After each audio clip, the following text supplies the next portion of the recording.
कक्षा 10वीं कृष्ण फाइली आपका विषय समाज विज्ञान का त्रैमासिक परीक्षा सत्र 2025-26 का पेपर लेके आ चुके हैं। आप लोग बहुत सारे यहाँ पर कमेंट कर रहे थे कि समाज विज्ञान पेपर लाओ, तो इस वीडियो में हम समाज विज्ञान का आपको संपूर्ण उत्तर सहित पेपर कंप्लीट करेंगे। तो वीडियो को आप लाइक कर लीजिए और चैनल को सब्सक्राइब कर लीजिए, और साथ ही आपको इस वीडियो को आपको अपने दोस्तों तक शेयर कर दें, जिससे वो भी यहाँ पर समाज विज्ञान पेपर अच्छे अंक ला सके। पूरा अंक आपका 75 अंक रहेगा। समय आपका 3 घंटे रहने वाला है। साथ ही आपके निर्देश आते सही प्रश्न करना अनिवार्य है, तो आप यहाँ पर निर्देश पढ़ लीजिएगा।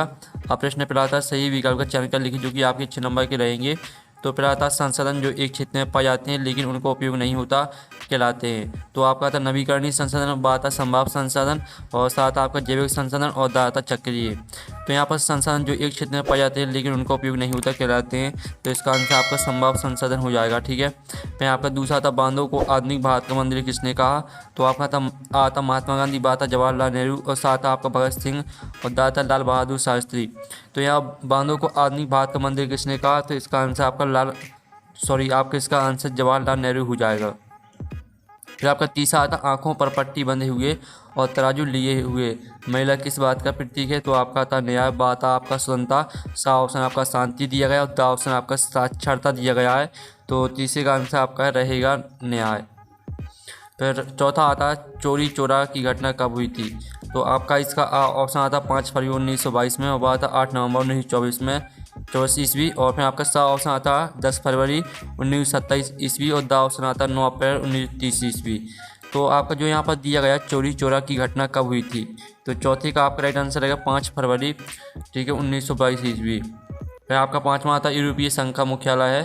तो आपका था भारत, बी आता पाकिस्तान, और सी आता आपका सा ऑप्शन आपका जापान आता, दा आता ब्रुसेल्स। तो जो आपके यहाँ पर दिया गया यूरोपीय संघ का मुख्यालय है, तो इसका आंसर आपका ब्रुसेल्स हो जाएगा। और फिर आपका छठवां दिया गया सतत विकास किसके अधिक उपयोग पर केंद्रित है। तो आपका ये आता अच्छा संसाधन, बात अजैविक संसाधन, और साता कृषि संसाधन, और दाता प्राकृतिक संसाधन। तो आपका 6वें का राइट आंसर रहने वाला है, ठीक है, अच्छा संसाधन। इस तरह से जो आपके सही विकल्प वो कंप्लीट हो जाते हैं। आपने अच्छे से यहाँ पर याद कर ली होंगे। ठीक है, तो आप लोग वीडियो को लाइक जरूर कर लीजिए, चैनल को भी सब्सक्राइब कर लीजिए। अब चलिए प्रश्न 2 आता है रिक्त स्थानों की पूर्ति कीजिए, जो कि आपके 6 नंबर के रहने वाले हैं। तो पहला आता बेस संसाधन जो निर्जीव वस्तुओं से बने हैं, डॉट संसाधन कहलाते हैं। तो इसका आंसर रहेगा बेस संसाधन जो निर्जीव वस्तुओं से बने हैं आपके अजैविक संसाधन कहलाते हैं। तो इसका आंसर आपका रहने वाला अजैविक संसाधन। ठीक है, अजैविक संसाधन आपका इसका राइट आंसर रहेगा। आप यहाँ पर देख लीजिए, अजैविक संसाधन आपका इसका राइट आंसर हो जाएगा। और जो आपका दूसरा आता छोटा नागपुर क्षेत्र में मुंडा और संताल जनजाति डॉट के पेड़ की पूजा करते हैं। तो इसका आंसर आपका रहेगा, ठीक है, महुआ और कदम्ब। आप यहाँ पर देख लीजिए, महुआ और कदम्ब। ठीक है, छोटा नागपुर क्षेत्र में मुंडा और संताल जनजाति महुआ और कदम्ब के पेड़ की पूजा करते हैं। फिर आपका तीसरा आता दूसरा गोलमेज सम्मेलन डॉट में हुआ। तो यहाँ पर दूसरा गोलमेज सम्मेलन आपका लंदन में हुआ। तो इसका आंसर आपका लंदन हो जाएगा। फिर आपका आता नगर निगम का मुखिया डॉट होता है। तो नगर निगम का जो मुखिया होता है वो आपका महापौर होता है। ठीक है, महापौर आपका इसका राइट आंसर हो जाएगा। और जो आपका पाँचवा था औसत आय को डॉट भी कहते हैं।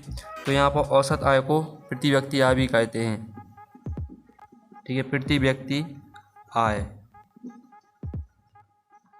और साथ ही आपका आता है मधुमक्खी पालन डॉट क्षेत्र में आता है। तो मधुमक्खी पालन आपका आता है कौन से क्षेत्र में, ये आपका आता है प्राथमिक क्षेत्र में।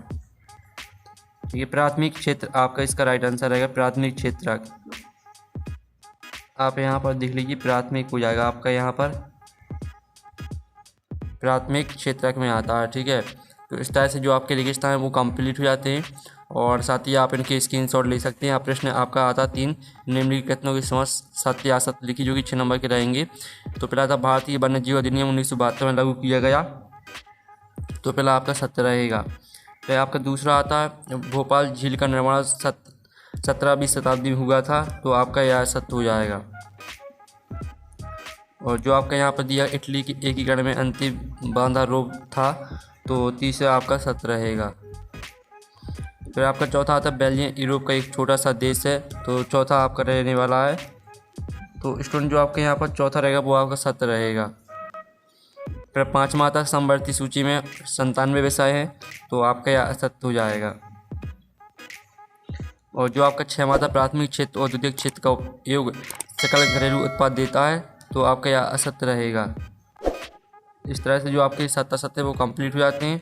पहला आपका सत्य रहेगा, दूसरा रहेगा असत्य, और तीसरा रहेगा सत्य, चौथा भी सत्य, 5वां आपका असत्य रहेगा, 6वां भी असत्य रहेगा। अब चलिए आपके यहाँ पर देख लेते हैं सही जोड़ी का मिलान कर लिखी, जो कि आपकी 6 नंबर की रहने वाली हैं। स्तंभ अ में आपकी सही जोड़ी दी गई है। ठीक है, पहले आती है जैव संसाधन। तो जैव संसाधन को आपको पशुधन से मैच कर देना है। और दूसरी आपकी आती है नवीकरण योग्य संसाधन, तो इसको आपको कृषि से मैच कर देना है। और जो तीसरी आती है रॉलेट एक्ट, तो इसको 1919 से मैच कर देना है तीसरी। और जो चौथी आती है भगत सिंह, तो इसको आपको इंकलाब जिंदाबाद से मैच कर देना है। और 5वीं आती है समवर्ती सूची, तो इसको आपको शिक्षा से मैच कर देना है।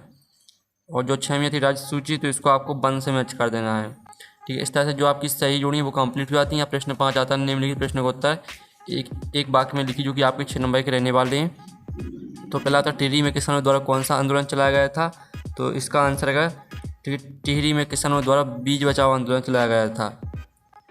ठीक है, बीज बचाओ आंदोलन,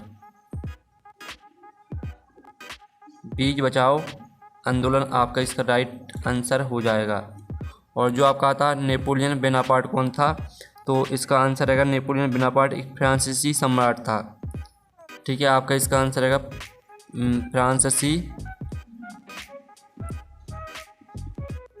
फ्रांसीसी सम्राट। ठीक है, ये आपका यहाँ पर दूसरे का आंसर हो जाएगा।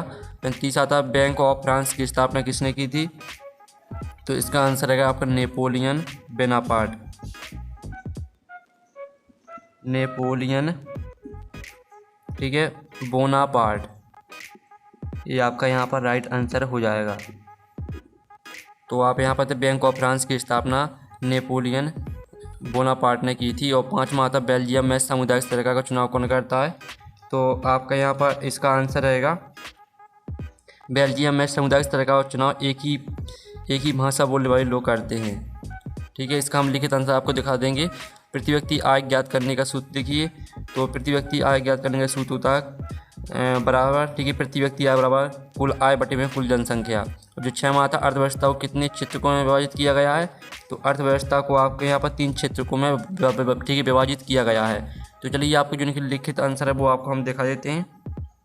तो आप यहाँ पर देख लीजिए, जो आपका यहाँ पर टिहरी में किसानों द्वारा कौन सा आंदोलन चलाया गया, तो इसका आंसर देख लीजिए। और नेपोलियन बोनापार्ट कौन था, तो यहाँ पर नेपोलियन बोनापार्ट एक फ्रांसीसी सम्राट था जिसने 19वीं सदी की शुरुआत में यूरोप पर शासन किया। और बैंक ऑफ फ्रांस की स्थापना किसने की थी, तो बैंक ऑफ फ्रांस की स्थापना नेपोलियन बोनापार्ट ने की थी। और जो आपका 5वां दिया था बेल्जियम में सामुदायिक सरकार का चुनाव कौन करता है, तो बेल्जियम में सामुदायिक सरकार का चुनाव एक ही भाषा बोलने वाले लोग करते हैं। 5वां आता प्रति व्यक्ति आय ज्ञात करने के सूत्र लिखिए, तो प्रति व्यक्ति आय बराबर कुल आय बटे में कुल जनसंख्या। और 6वें का आंसर देख लीजिए, अर्थव्यवस्था को कितने क्षेत्रकों में विभाजित किया गया है, तो अर्थव्यवस्था को 3 क्षेत्र को प्राथमिक द्वितीय को तृतीय में विभाजित किया गया है। अब चलिए आपके प्रश्न देख लेते हैं, आपके ऑब्जेक्ट कंप्लीट हो जाते हैं। प्रश्न 6 आता संसाधनों के संरक्षण के 2 उपाय लिखिए, अथवा आता मृदा संरक्षण के 2 उपाय लिखिए।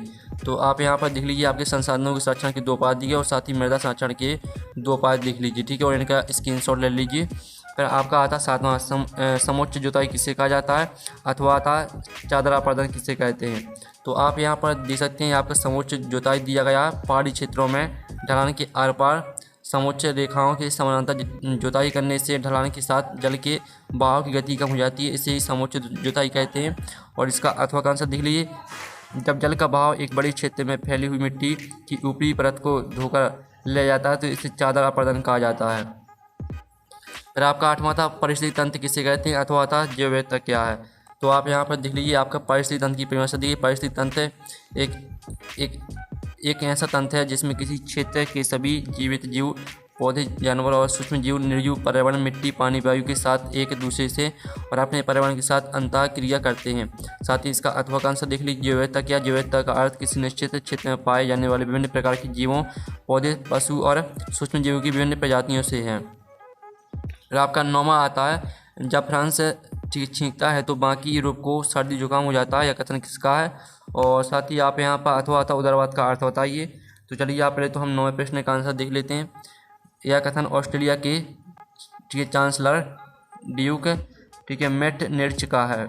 और साथ ही आप उदारवाद का अर्थ भी देख लीजिए। तो इस तरह से आपका 9वें क्वेश्चन का आंसर हो जाते हैं। फिर आपका 10वां था खिलाफत आंदोलन क्यों हुआ था, अथवा था चंपारण सत्याग्रह के बारे में आप क्या जानते हो। तो आप यहाँ पर देख लीजिए, ये आपके यहाँ पर दिया गया खिलाफत आंदोलन और साथ ही आपका यहाँ पर चंपारण सत्याग्रह के बारे में आप क्या जानते हैं, तो इसका उत्तर भी देख लीजिए।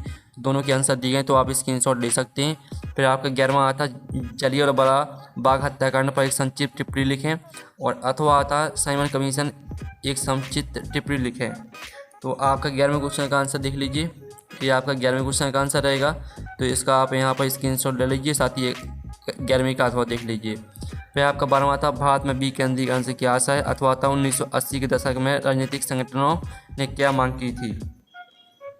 तो आपका 12वें प्रश्न का आंसर रहेगा, तो ये देख लीजिए, भारत में विकेंद्रीकरण का अर्थ है केंद्र सरकार और राज्य सरकार में शक्तियाँ लेकर स्थानीय सरकारों को देना, इस तरह से सुनिश्चित करना यहाँ तक, ठीक है।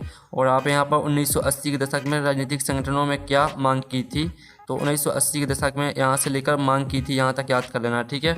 और साथ ही आप यहाँ पर देख सकते हैं जो आपका 13वां प्रश्न आता है, सत्ता का विकेंद्रीकरण किसे कहते हैं, और अथवा आता है गठबंधन सरकार किसे कहते हैं। तो चलिए हम 13वें प्रश्न का जो आंसर है वो हम यहाँ पर देख लेते हैं। ये आपका 13वें प्रश्न का आंसर रहेगा, तो इसका आप स्क्रीनशॉट ले लीजिए। सत्ता का विकेंद्रीकरण का अर्थ है सरकार के विभिन्न स्तरों के बीच शक्तियों का विभाजन, ठीक है। इस तरह से पूरा आपका स्तर पर हो सके यहाँ तक याद करना है। और गठबंधन सरकार किसे कहते हैं, तो आप यहाँ पर देख लीजिए, जब चुनाव में किसी एक पार्टी को बहुमत नहीं मिलता है तो 2 या 2 से अधिक राजनीतिक दल मिलकर सरकार बनाते हैं, इस प्रकार बनी सरकार को गठबंधन सरकार कहते हैं। फिर आपका यहाँ पर 14वां प्रश्न आता, आदर्श संघीय व्यवस्था की 2 पक्ष लिखिए। और साथ ही आपके यहाँ पर इसका जो अथवा आता है संघीय शासन व्यवस्था की 2 उद्देश्य लिखिए। तो चलिए आपका 14वें प्रश्न का जो आंसर है वो हम यहाँ पर देख लेते हैं। तो आपका 14वें प्रश्न का आंसर रहेगा, और साथ ही 14वें का अथवा का आंसर देख लीजिए। दोनों के आंसर आपके दिए हैं, आदर्श संघीय व्यवस्था की आपके 2 पक्ष है और संघीय शासन व्यवस्था की 2 उद्देश्य देख लीजिए, ठीक है। और आपको स्क्रीनशॉट लेते चल रहा है, जो हम आंसर आपको बताते जा रहे हैं इनके आप स्क्रीनशॉट लेते चलिए, जिससे आप अच्छी तरह से याद कर पाएँ। और फिर आपका आता है मानव विकास सूचकांक क्या है, अथवा आता धारणीय विकास से क्या आशा है। तो चलिए आपका 15वें प्रश्न का आंसर हम यहाँ पर देख लेते हैं। तो ये आपका 15वें प्रश्न का आंसर है मानव विकास सूचकांक क्या है और धारणीय विकास से क्या आशा है। तो इन दोनों के आंसर आप यहाँ पर देख लीजिए। फिर आपका 16वां प्रश्न आता है सेवा क्षेत्रों को परिभाषित कीजिए, अथवा आता खुली बेरोजगारी का क्या अभिप्राय है, ठीक है। तो हम दोनों के आंसर यहाँ पर देख लेते हैं। तो आप यहाँ पर देख लीजिए स्टूडेंट, जो आपका यहाँ पर आंसर रहेगा वो पहले तो आपका असंगठित क्षेत्र के 2 दोष बताइए, ठीक है। आपको सॉरी, जो आपका 16वें प्रश्न का आंसर है सेवा क्षेत्रों को परिभाषित करना था और खुली बेरोजगारी का क्या अभिप्राय है आपको यह बताना था। दोनों के आंसर देख लीजिए, स्क्रीनशॉट ले लीजिए।